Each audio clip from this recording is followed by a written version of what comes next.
nombre es López García Jimena Saraí y la lectura que me tocó es acerca de si el hombre es lobo o cordero.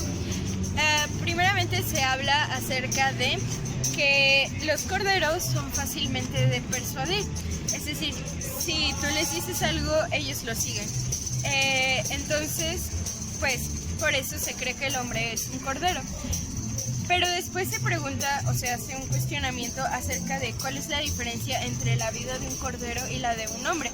Y es que nuestra vida ha sido creada a base de sangre, de muchas guerras o cosas así. Y entonces menciona la lectura a Hobbes, que decía que el hombre es como un lobo. ¿Por qué como un lobo? Porque somos muy dados a exterminar cosas o a ser agresivos. Entonces, por eso dice eso. Sin embargo, después pone de ejemplo a Stalin y Hitler, que fueron asesinos, y entonces a ellos se les ve como lobos. Y dice que entonces puede haber que seamos todos corderos, pero también hay excepciones, y esos son los lobos. Y eso lo dice porque dice que en la humanidad, o todos, tenemos bastantes oportunidades de ser agresivos, o de ser sádicos, o de hacer cosas malas, pero pues no los hacemos, y incluso en varios casos repugnamos esos actos.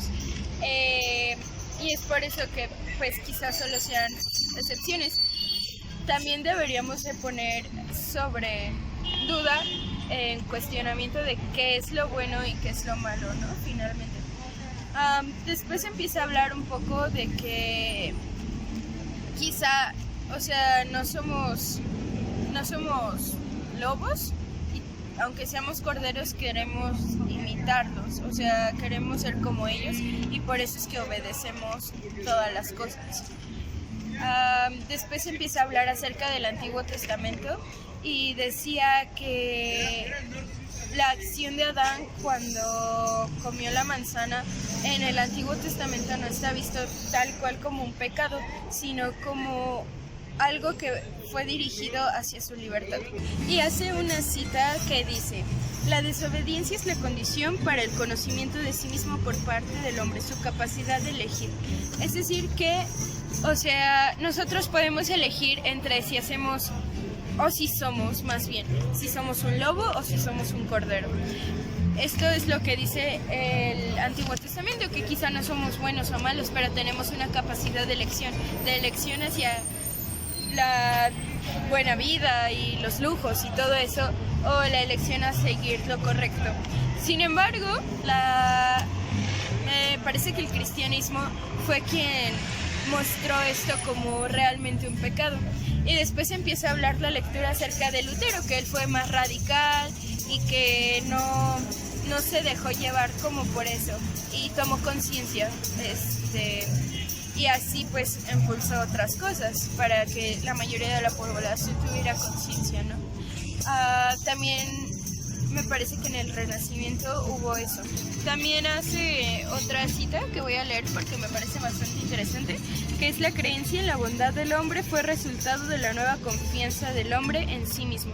Para ser vengativos, para ser lobos, se necesita pasiones de odio, se necesita fuerza, se necesita coraje y ganas de sobrepasar eso, ¿no? Fuerzas psicológicas para, no sé, indignación o cosas así.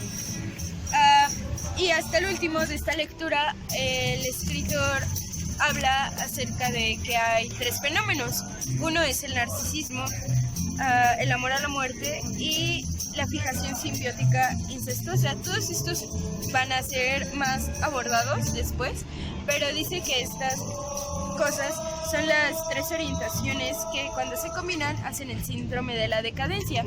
El síndrome de decadencia es aquel que hace que el hombre mate por ganas de matar, por gusto. Y el contrario de este es el síndrome de crecimiento, que es el amor a la vida. El otro es el amor a la muerte y este es el amor a la vida. Y pues al final de la lectura dice que pues finalmente cada uno es libre de elegir qué camino tomar o sea, creo que los síndromes se pueden presentar en cada persona, pero mínimamente, y en muy poquita población se desarrollan totalmente.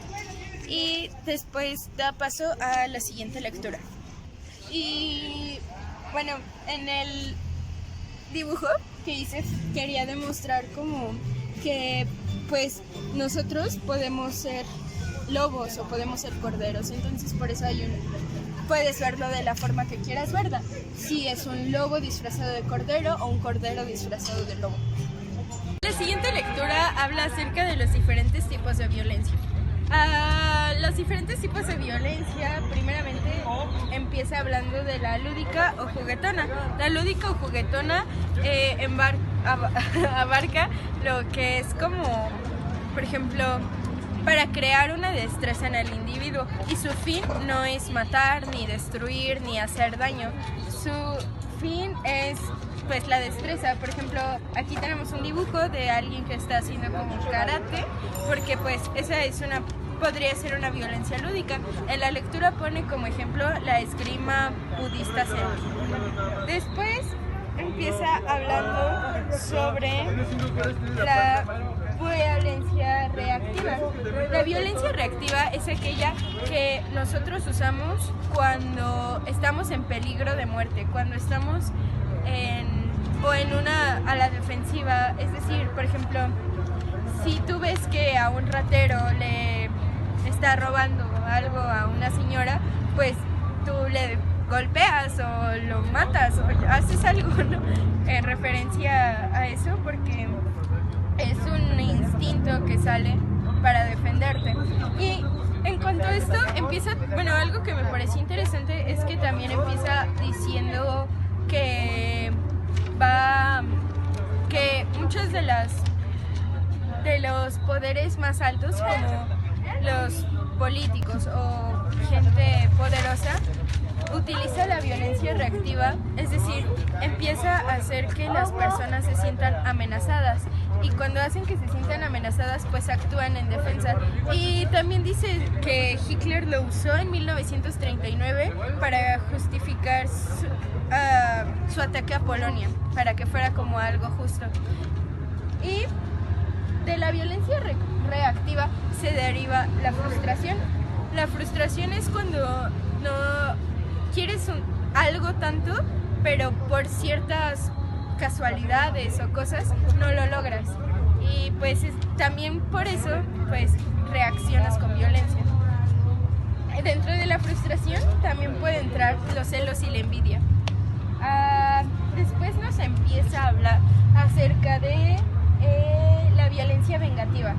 La violencia vengativa, de la violencia reactiva, su fin tampoco es hacer daño. No es un fin malo, es un fin que es pues preservar la vida. Ninguno, ni este es matar. Y puse pues los corazoncitos por los celos o la envidia, que también puede ser derivado del amor. La violencia vengativa es un poco distinto. Dice de una frase que es Lex talionis, que es ojo por ojo. Es decir, que si tú me haces algo, yo te lo regreso. La violencia vengativa dice en la lectura que se desarrolla un poco más durante en civilizaciones con menos recursos o de una clase un poco más baja. ¿Por qué? Porque al ser de una clase un poco más baja no tienen productividad. Y dice que cuando tienes mucha productividad no tienes la necesidad de estar con la venganza. E incluso dentro de esto se puede llegar al narcisismo diciendo como, es que pobre de mí, o soy muy... es lo que entendí de la lectura, que te sientes como atacado a ti, o sea, sientes como que todo te ataca, y al sentir que todo te ataca también se convierte en cierto narcisismo, y entonces quieres vengarte con gente más arriba o cosas así. Hay muchos ejemplos de la venganza, ¿no?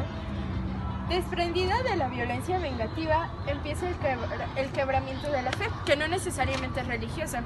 Esto sucede cuando un niño, creo que todo se relaciona desde un niño. Cuando somos chiquitos somos muy vulnerables. Entonces, si por ejemplo tus papás te dicen no mientas, no robes, no hagas tal cosa, y los ves haciendo eso, pues se quiebra algo en ti, no te explicas por qué lo hizo. Y pues al hacer esto empiezan a reaccionar de distintas formas. También puede ser de acuerdo a la fe. Cuando por ejemplo de chiquito se te muere tu mascota o algo, crees que la vida es muy injusta. Y entonces hay varios tipos de reacciones de un individuo al vivir el quebramiento de la fe.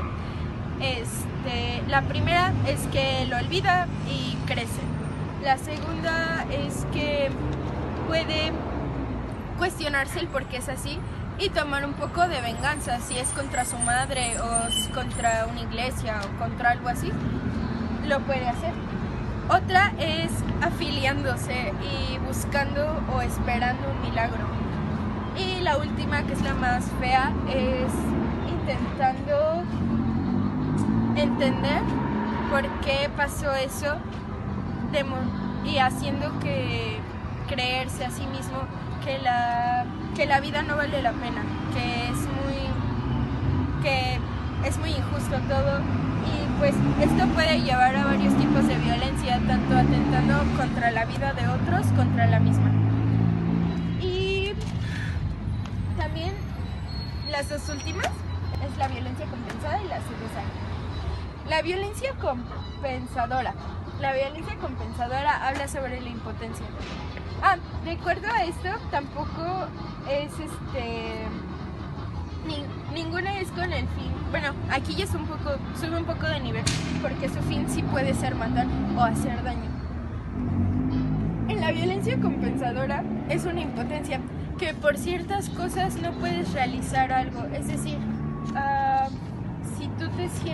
si tú quieres alcanzar una meta y no sé, correr tantos metros y tú sientes que se te rompe el pie, pues es un sentimiento de impotencia, porque no es algo que tú lo domines. El hombre tiene control sobre ciertas cosas, pero estas cosas tienen un límite, y cuando va fuera de tu límite se causa la impotencia. Y entonces es la violencia compensadora, es un odio hacia algo que no puedes realizar. Y pues esto sí puede derivar pues más violencia más fuerte, esto sí. Y bueno, referente también a lo del semen, se compara con la sed de sangre, a que ambos tienen la finalidad de afirmar la vida.